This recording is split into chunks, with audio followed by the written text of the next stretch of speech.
Talk, music, get it all 24 hours on West Africa Democracy Radio 94.9 FM Dakar.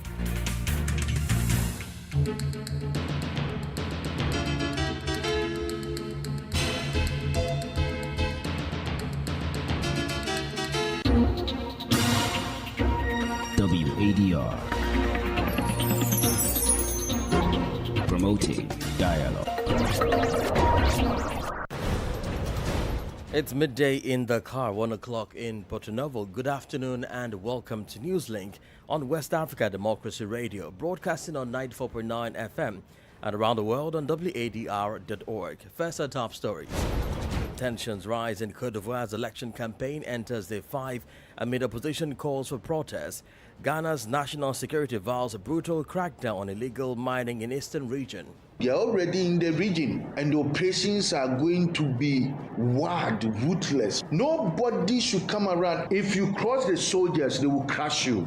Amnesty International urges Nigerian leader Tinubu to reconsider presidential pardon over human rights concerns. We believe that the responsibility or the possibility of pardoning somebody should be solely with the victim and his families, not government. Togolese President Asingbe reaffirms partnership commitments with the AES. Please stay tuned for details of these stories and more. Here is Imo Edit with Newslink.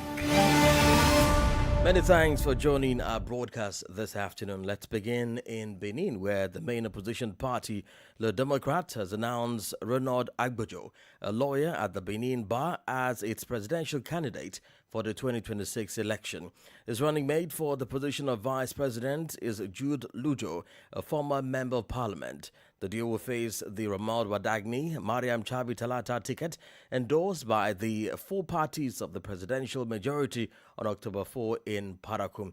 They will also contend with Paul Hungbe, the candidate of the Cowries Forces for an Emerging Benin, who revealed his running mate on Monday, journalist Roch Hungwanu.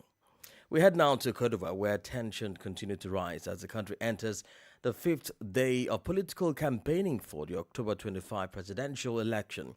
The opposition has continued to call for demonstrations despite a government ban on protests nationwide. Recall over the weekend, law enforcement officers arrested more than 200 individuals for participating in these demonstrations. Opposition leaders are calling on the activists to hold street protests, demanding an inclusive electoral process and rejecting the incumbent Alassane Ouattara's candidacy for a fourth term. Abdullah Hassan tells us more. The opposition, led by former President Laurent Gbagbo, is calling for a complete shutdown of the ongoing electoral process. A planned protest aimed at turning Abidjan into a dead city was not observed on Monday due to the government's ban on public demonstrations.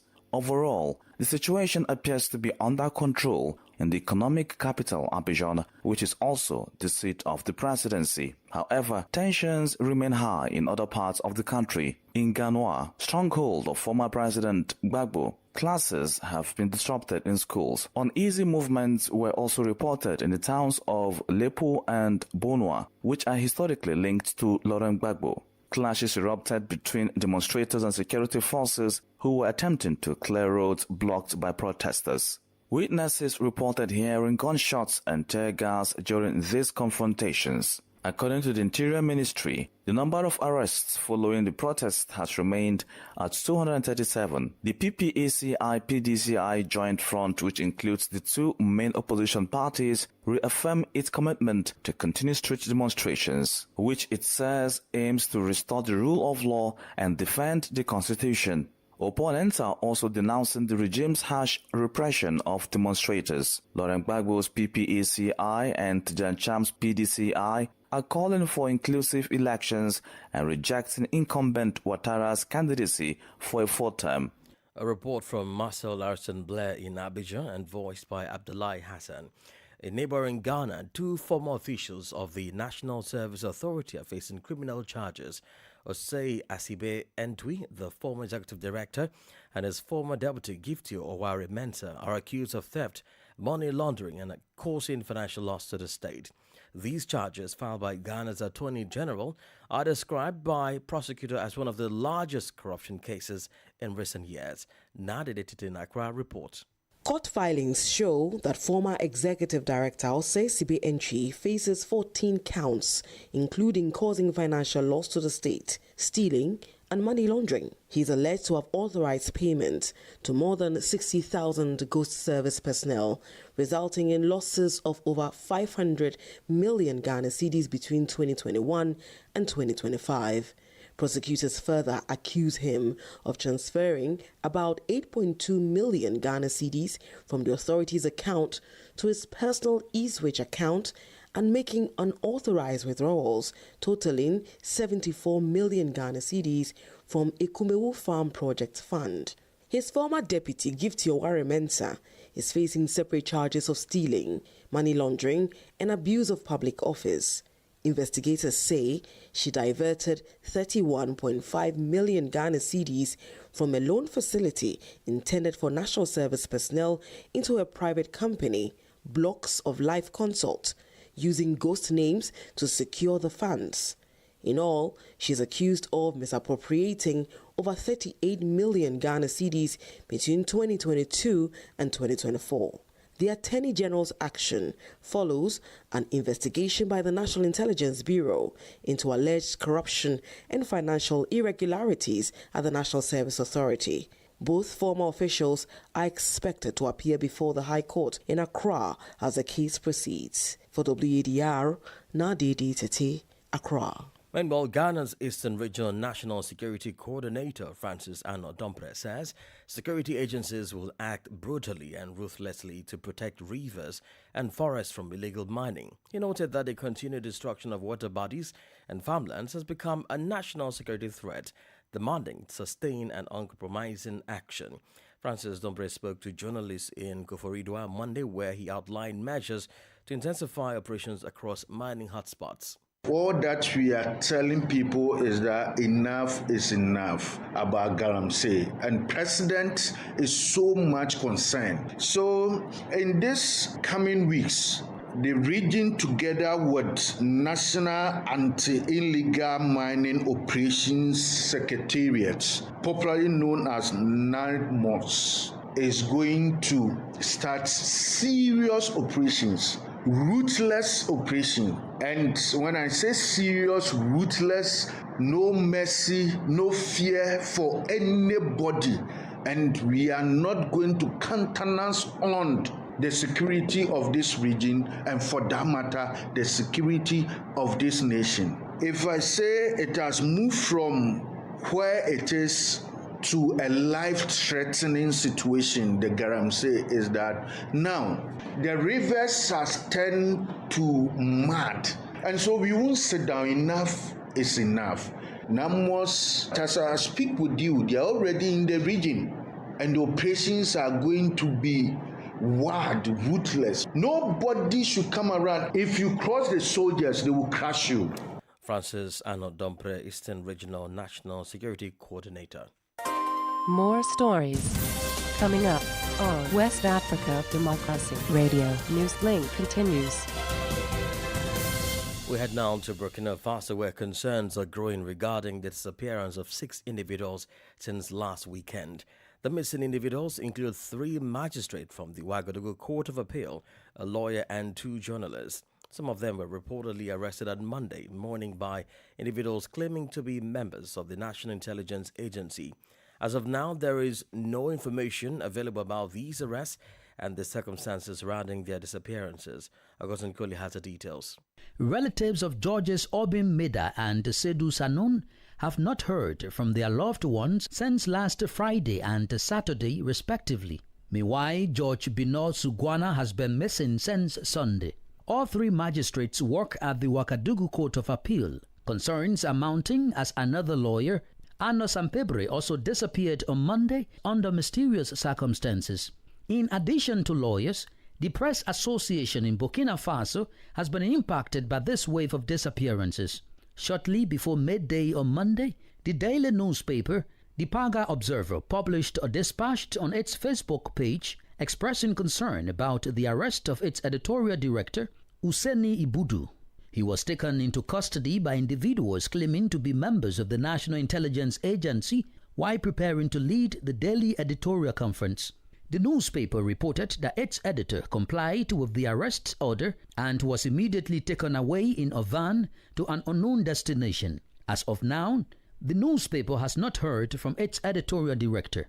Additionally, the deputy editor-in-chief of another daily newspaper known as The Country was also taken to an unknown location by men claiming to be from the National Intelligence Agency. This wave of disappearances is causing widespread concern across Burkina Faso. Augustine Coley with the details of Martin Kaba's report from Ouagadougou. Away from the Central Sahel, Amnesty International has urged Nigerian President Bola Ahmed Tinubu to reconsider his recent presidential pardons granted to individuals convicted of serious crimes. The human rights organization warns that the move could undermine justice and entrench impunity in Nigeria and beyond. Amnesty International says the manner Nigerian authorities carried out the exercise seemed to prioritize the perpetrators instead of access to justice and effective remedies for the victims and their families. Issa Sanusi is the country director of Amnesty International, Nigeria.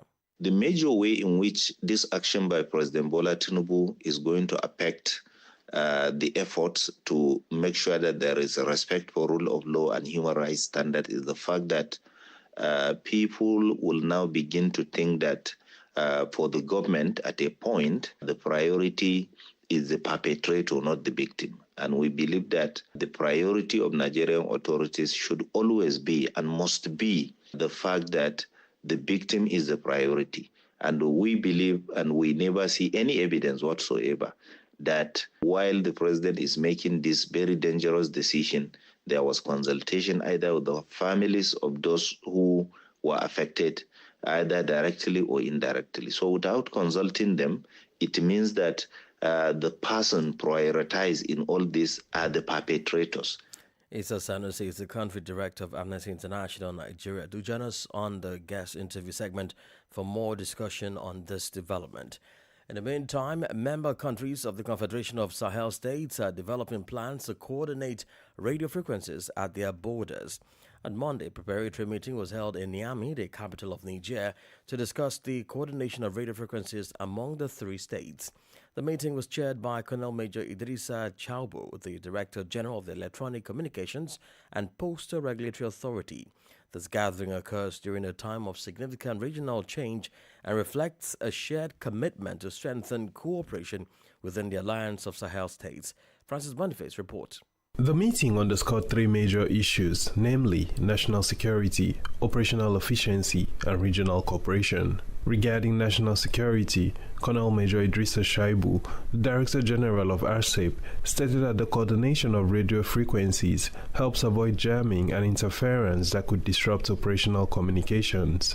He emphasized that a single poorly managed frequency can compromise a mission, break the chain of command, and endanger lives of soldiers. In terms of operational efficiency, he stressed that the coordinated planning of frequency bands ensures clear, harmonized, and secure channels for defense and security forces. Colonel Major Idrissa Shaibu also noted that unity is essential for maintaining sovereignty and fostering regional cooperation in the Sahel region, which faces common security challenges. According to him, the purpose of this preparatory meeting is to define a united national position and provide an opportunity to articulate thoughts around three main axes. They include listening and understanding, consulting and arbitrating, and defending a common vision. The goal is to develop a clear negotiation strategy so that Niger's voice is heard, respected, and influential within the Alliance of Sahel States. It is worth mentioning that the ceremony was attended by representatives of the Defense and Security Forces, as well as staff from the Electronic Communications and Postal Regulatory Authority, RCEP. Francis Boniface filed the report.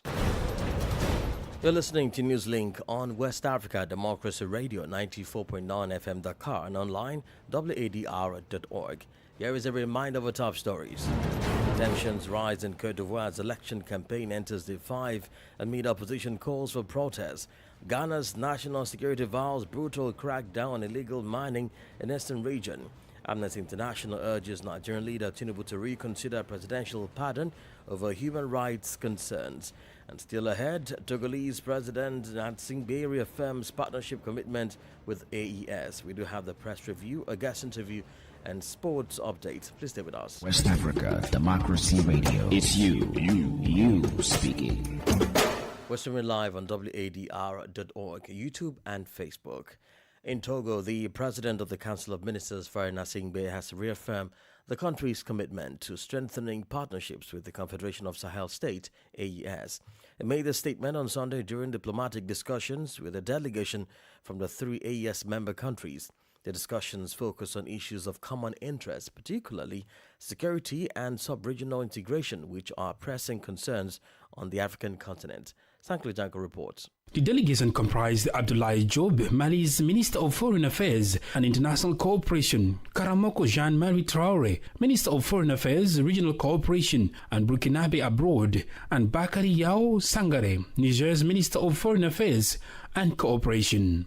During their discussions, the AES ministers congratulated Faye Gnassingbé on the success of the Lomé Peace and Security Forum in Africa, which concluded over the weekend. Mali's Minister of Foreign Affairs, Abdoulaye Diop, spoke on behalf of the delegation. We are all here to discuss the problems that Africa is facing, also to draw together with partners from various governments' horizons to generate ideas that advance the cause of Africa in a solidarity way in order to better take care of issues related to peace and security. Additionally, the AES delegation took the opportunity to convey fraternal greetings from Presidents Assimi Goïta of Mali, Ibrahim Traoré of Burkina Faso, and Abdurrahman Chiani of Niger. We have conveyed to him the friendly and fraternal greetings of his brothers, His Excellencies Captain Ibrahim Traoré, President of Faso, Assimi Goïta, Head of State of Mali, and also of the General of the Army, Abdurrahman Chiani, President of the Republic of Niger, really for the appreciation that they have and the accomplishment of Togo. In response, the Togolese Council of Ministers characterized the meeting as a significant step towards strengthening cooperation and solidarity between Togo and the AES. The second edition of the Lomé Peace and Security Forum, which took place on October 11 and 12, 2025, gathered several heads of state and representatives from various countries to discuss peace building and enhancing collective security in Togo. Sankle Janko filed that report. In Guinea-Bissau, the candidacy of opposition figure Domingo Simões Pereira has been rejected by the Supreme Court.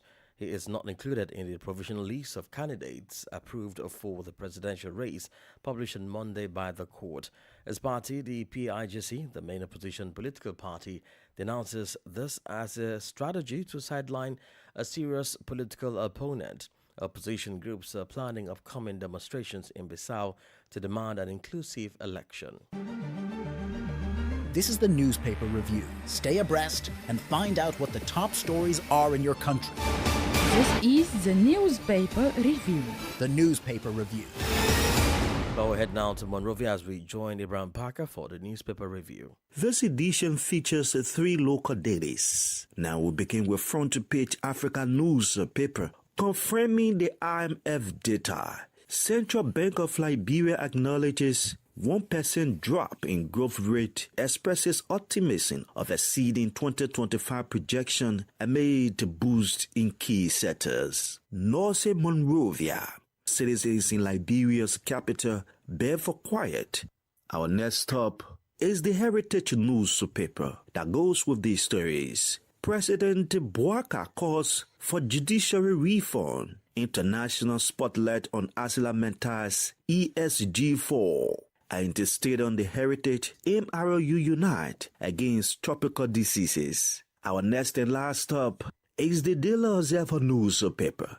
Chief Justice Wese to audit predecessor. Well, he made a promise yesterday during the opening of the October term of court at the Supreme Court of Liberia, where he announced a series of reforms and as well presented a blueprint for a new Supreme Court building. Thousands of flawed victims in rural sport to face relocation, and overpass bridges project kicks off in Monrovia. Well, that does it for this edition of Press Review from Liberia's capital, Monrovia. And it's back to you in studio. Thanks so kindly for listening.